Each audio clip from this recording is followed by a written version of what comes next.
ఒక్కసారి మనము ఈ అనుమానాన్ని మనం ఇది చేసుకుందాము. ఎందుకంటే ఈయన గతంలో సర్పంచ్ చేసిండు, ఈయన కూడా మళ్ళీ ఇప్పుడు కేసీరావు ఇలాకనే. శనార్థే నువ్వు మార్నింగ్ న్యూస్ లైవ్ లో ఉన్నావు.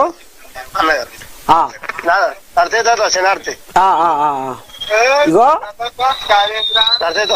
వేముల ప్రశాంత్ ఏమంటుండంటే, నిన్న ఏమన్నాడంటే అసెంబ్లీలో కేసీఆర్ పల్లె ప్రగతి కార్యక్రమాన్ని తీసుకొని కేంద్ర నిధులకు సమానంగా రాష్ట్ర ప్రభుత్వం నుంచి కూడా గ్రామ పంచాయతీలకు నిధులు అందించారని, దీంతో గ్రామాల్లో అభివృద్ధి జరిగిందని చెప్పుకొస్తుండ. అంటే ఫలితంగా 30% కేంద్ర అవార్డులు తెలంగాణ గ్రామ పంచాయతీలకు దక్కాయన్నారు. అంటే ఇప్పుడు కేసీఆర్ పల్లె ప్రగతి కార్యక్రమంతో కేంద్రంతో పాటు రాష్ట్ర ప్రభుత్వం కూడా అప్పుడు సమానంగా నిధులు అందించిందట, బ్రహ్మాండంగా అభివృద్ధి జరిగిందట. మరి ఇది నిజమేనా? అసలు ఏం జరిగే? కేసీఆర్ గారు కేంద్రం నుంచి వచ్చిన ఎన్ఆర్జీఎస్ డబ్బులను చాలా వరకు సెంట్రల్ స్టేట్ కు వాడుకున్నారు. ఆ పైసలను మళ్ళీ వాడుకున్నారు. కాకపోతే కొన్ని కార్యక్రమాలు మాత్రం బాగానే జరిగారు. కాకపోతే కేసీఆర్ ప్రభుత్వంలో 2019 గెలిచినటువంటి సర్పంచ్లు సుమారుగా ఒక 8 నెలల వరకు ఫ్రీజింగ్ పెట్టారు. ఎలాంటి చెక్కులు కానీ ఎలాంటి రిలీజ్ చేయలేదు.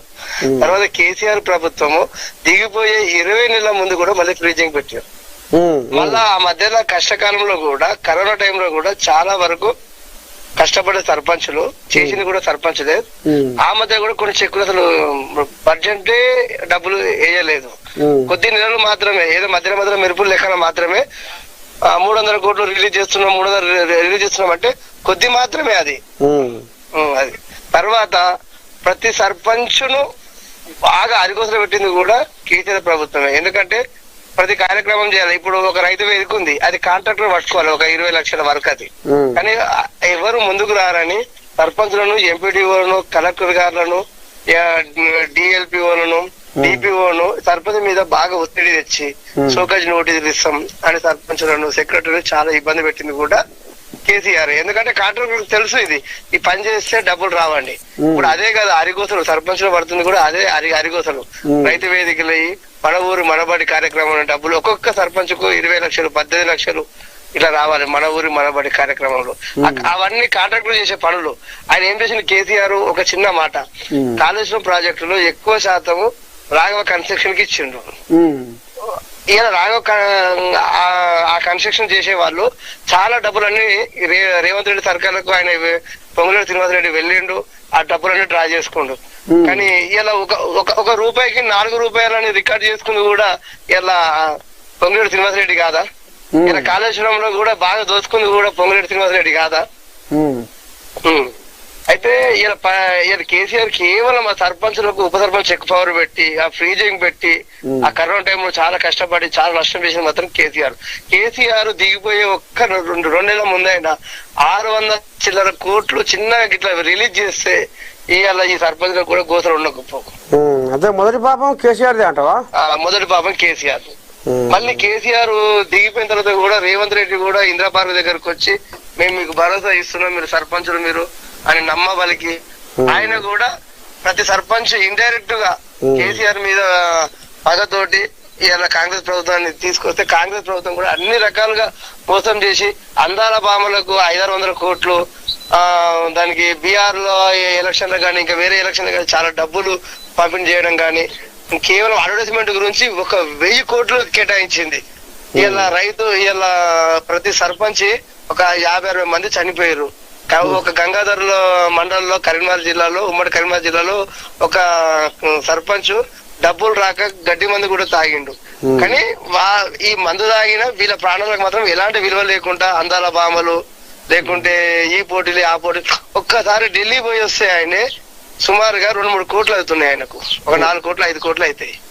ఆయన ఇప్పటికీ ఢిల్లీ ప్రయాణాలు పోయిండు, విదేశీ పర్యటనలు పోయిండు, ఇవన్నీ చేస్తున్నారు. కానీ నిజంగా వాస్తవానికి ఫస్ట్ పాపం ఇలా ఈ రాజ్యాంగం ఏర్పడి స్వాతంత్రం వచ్చిన తర్వాత ఈ 40-50 సంవత్సరాల ఉన్నటువంటి సర్పంచ్లు ఫస్ట్ నష్టపోయింది ఎవరు ఆయనలో అంటే కేసీఆర్ ఆయనలోనే. ఇలా అదే దృష్టిలో పెట్టుకొని ఆయన ఎవరు జైలు వేయలే, ఆయననే ఇలా ఒక పెద్ద జైలు లెక్క చుట్టూ గోడ పెట్టుకొని ఆయన ఫామ్ హౌస్ లో నిమ్మలంగా నిద్రపోతుండు. అంటే ఇప్పుడు ఆయననే చేసుకుంటూ అదే ఇప్పుడు వేముల ప్రశాంత్ కూడా మరి అసెంబ్లీలో ఏమంటుండంటే ఇదే మాట అంటుండు, మా హయాంలో రామసకదనంగా సర్పంచులు సంతోషంగా ఉన్నారు, ఊర్లు బాగుపడ్డాయి, పల్లె ప్రగతి కార్యక్రమం పేరు మీద మేము కూడా కేంద్రంతో సమానంగా మేము నిధులు ఇచ్చినాం అనేది అంటుండు. కాబట్టి మరి అసలు ఇది నిజమా అబద్ధమా?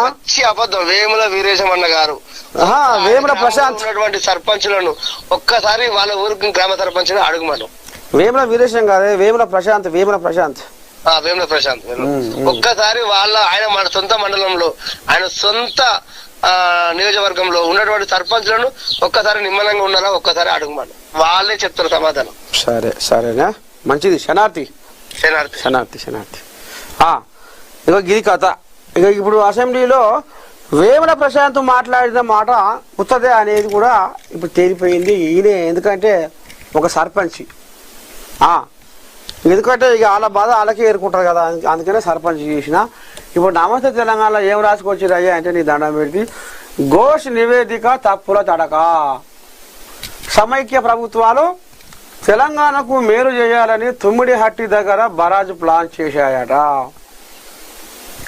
తెలంగాణ రాష్ట్రం వచ్చాక నీళ్లు రావద్దనే కుట్రతో కేసీఆర్ దాన్ని మేడిగడ్డకు మార్చారట. ఉమ్మడి రాష్ట్రం బాగుండేనట, తెలంగాణ వచ్చి నష్టం జరిగిందట.